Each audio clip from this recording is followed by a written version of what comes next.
Shalom,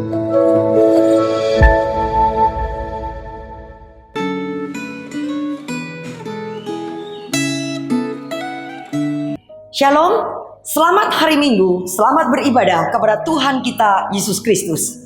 Memasuki bulan ketiga di tahun 2023 ini, adakah sukacita dan bahagia itu mewarnai kehidupan saudara-saudara yang terkasih?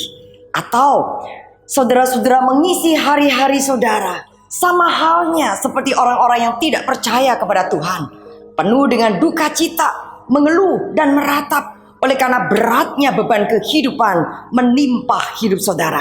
Perenungan refleksi Gema hari ini mengambil sebuah tema, sukacita warga kerajaan surga. Sebelum kita membaca dan merenungkan kebenaran sabda Tuhan, terlebih dulu kita berdoa.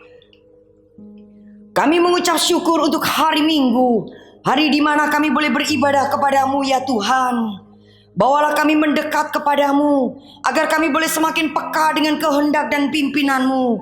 Bimbinglah kami ya Tuhan dengan kebenaran sabdamu, agar kami tidak menyimpang dari segala jalanmu. Terpujilah nama Tuhan Yesus Kristus. Di dalam nama Kristus kami berdoa. Amin. Saya akan membacakan firman Tuhan di dalam Injil Matius pasal 5 ayat 1 sampai ayatnya yang ke-12. Demikian sabda Tuhan. Ketika Yesus melihat orang banyak itu, naiklah ia ke atas bukit. Dan setelah ia duduk, datanglah murid-muridnya kepadanya. Maka Yesus pun mulai berbicara dan mengajar mereka, katanya, berbahagialah orang yang miskin di hadapan Allah, karena mereka lah yang empunya kerajaan surga. Berbahagialah orang yang berduka cita, karena mereka akan dihibur. Berbahagialah orang yang lemah lembut, karena mereka akan memiliki bumi. Berbahagialah orang yang lapar dan haus akan kebenaran, karena mereka akan dipuaskan. Berbahagialah orang yang murah hatinya, karena mereka akan beroleh kemurahan.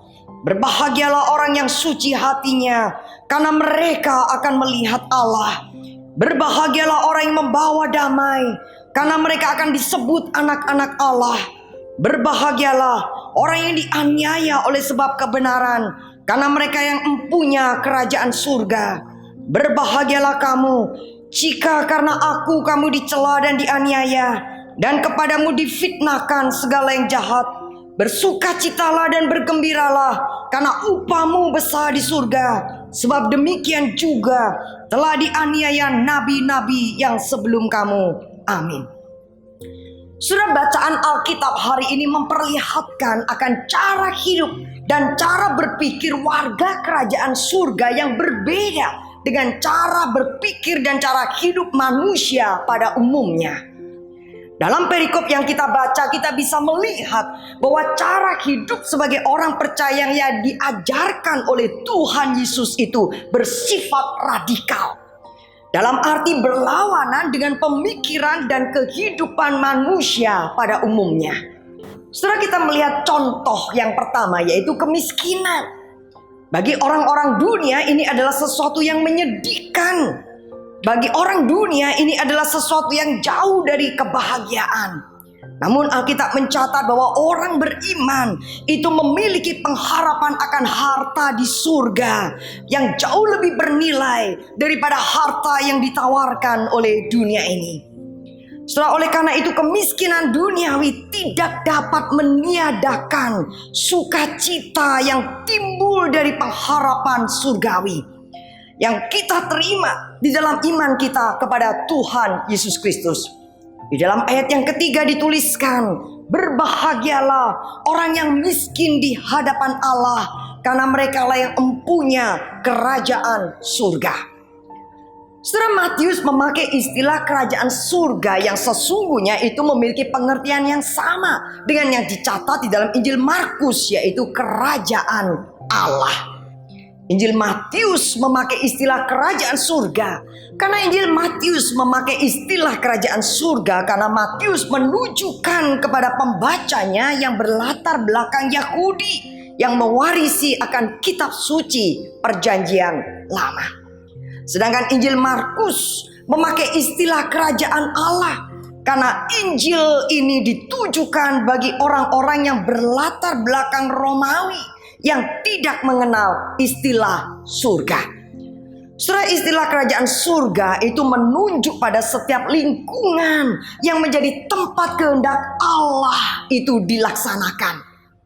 Bila kita mempercayai Yesus Kristus dan menerima Dia sebagai juru selamat kita, maka kita sebagai warga kerajaan surga, sekaligus kita adalah anak-anak Allah, serta merupakan ciptaan baru yang selalu berusaha untuk melakukan akan kehendak Dia.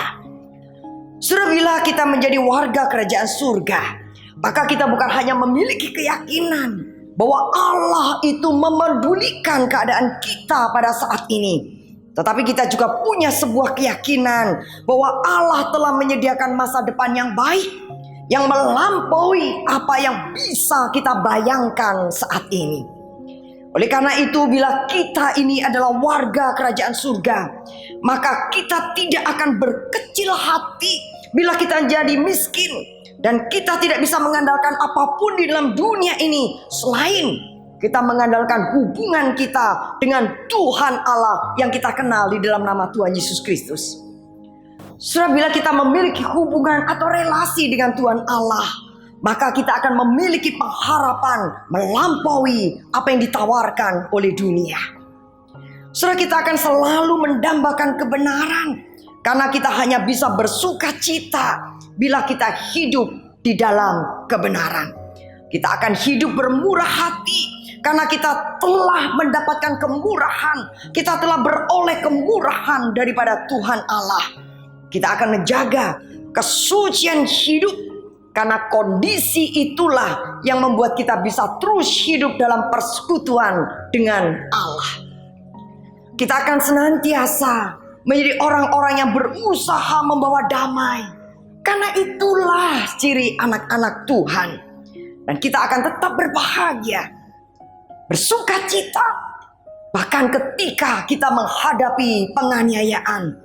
Karena kita memiliki sebuah warisan yang membuat penderitaan kita itu menjadi tidak berarti.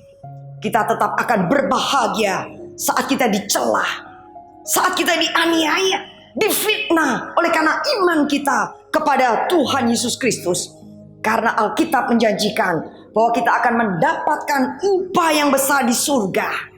Dan kondisi seperti itulah bukankah yang umum dihadapi oleh para nabi-nabi di dalam perjanjian lama. Saudara-saudara yang terkasih di dalam Kristus, bersuka cita di dalam segala keadaan, bukankah itu merupakan ciri yang seharusnya terlihat di dalam kehidupan kita sebagai anak-anak Tuhan, sebagai warga kerajaan Allah? Yang menjadi pertanyaan refleksi bagi setiap kita pada hari ini, apakah saudara sudah menjadi warga kerajaan surga? Apakah hidup saudara telah memperlihatkan adanya ciri-ciri warga kerajaan surga yang membedakan saudara dari orang-orang yang hidup mengikuti keinginan daripada dunia ini? Saudara, mari kita tenangkan hati, refleksikan akan diri kita di hadapan Tuhan. Kita berdoa kepada Dia. Ya Tuhan, biarlah kebenaran sabdamu itu meneguhkan iman kami, sehingga kami boleh menjadi anak-anak Allah yang hidup tidak sama dengan dunia ini, melainkan berani hidup dalam iman kami kepada Tuhan. Karuniakanlah sukacita dan bahagia yang sejati daripada Tuhan, sehingga tidak ada penderitaan, kesulitan atau tipu daya dunia yang bisa merampas sukacita kami sebagai warga kerajaan surga. Dengarkan doa kami ya Allah, di dalam nama Kristus sumber sukacita kami. Kami bersyukur, kami berdoa. Amin. Selamat menapai hari demi hari dengan penuh sukacita surgawi. Tuhan memberkati.